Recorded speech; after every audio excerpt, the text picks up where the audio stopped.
Sud Radio Conseil de famille. Avec Domitis Invest. Choisissez Domitis Invest et investissez l'esprit libre avec des loyers sécurisés tous les mois, que votre bien soit occupé ou non.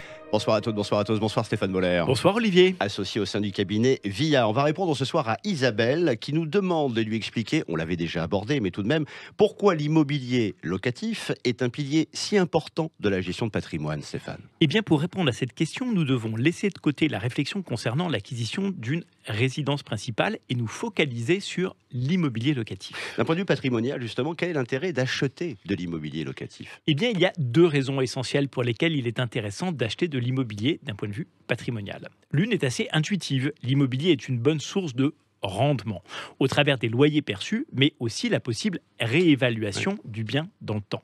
L'autre est peut-être moins intuitive, mais l'immobilier locatif est une formidable façon de bénéficier d'un effet de levier qui permet d'accélérer le développement de son patrimoine. La notion capitale, revenons justement sur cette notion d'effet de levier. Comment est-ce que ça fonctionne ? Eh bien, quand un investisseur achète un appartement à l'aide d'un emprunt locatif, et que ce bien est mis en location, c'est pour une part notre locataire qui, au travers de son loyer, participe au remboursement du crédit. Ce crédit sera donc plus facile à rembourser que celui de ma résidence principale, puisque une partie est prise en charge par mon locataire. Oui, c'est cette aide que m'apporte mon locataire qui génère l'effet de levier, le fameux effet de levier de crédit. Et oui. Et à cet effet de levier apporté par mon locataire, il est parfois possible d'ajouter une aide fiscale. C'est le cas quand on acquiert un Pinel, par exemple. L'aide d'État contribue aussi indirectement à rembourser le crédit. Est-ce qu'on peut donner à Isabelle et à celles et ceux qui nous écoutent un exemple chiffré, Stéphane ? Ouais, prenons pour exemple un bien qui coûterait 100 000 € et un financement avec un crédit de 20 ans sur 100% du crédit. Il est imaginable que les loyers rapportent à l'investisseur 400 € par mois. Notre investisseur va donc percevoir un loyer de 400 € par mois et payer un crédit qui sera de 500 € par mois. Il sortira donc de sa poche 100 € par mois pendant 240 mois, soit 24 000 € pour un bien qu'il a acquis 100 000.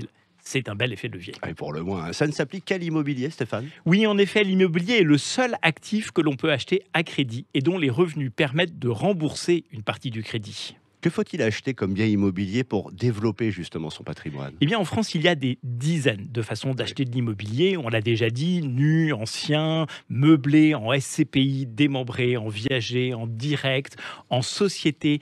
Il n'y a donc évidemment, et comme d'habitude, pas de réponse toute faite et cela s'étudie en fonction de la situation de chacun.